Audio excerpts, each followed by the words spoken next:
I'm Emma, 29, and I was living in Loring, Indiana with my boyfriend Dan and my sister Kate. We rented this old house, 2 stories, peeling paint, creaky floors, but cheap. Dan fixed cars, Kate worked at a coffee shop, and I took photos for cash. From the first night, something was wrong. I heard footsteps in the attic, heavy, slow.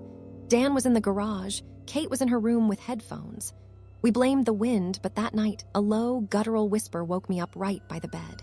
Morning came, and there were scratches on the floor. Kate started dreaming about a guy in a black coat, red face, glowing eyes, just standing in her room. Then shadows started flickering in the windows while I was shooting pics outside.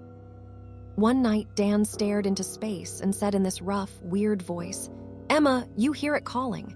He snapped out of it, but I knew something was in the house.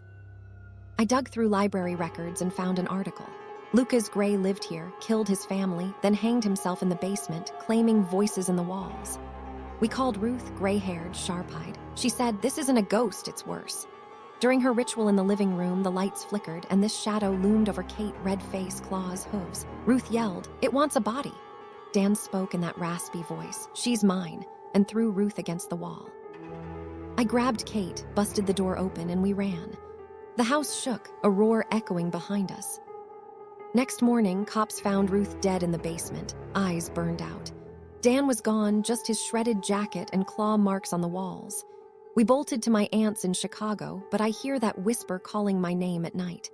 A month later, a new family moved into that house.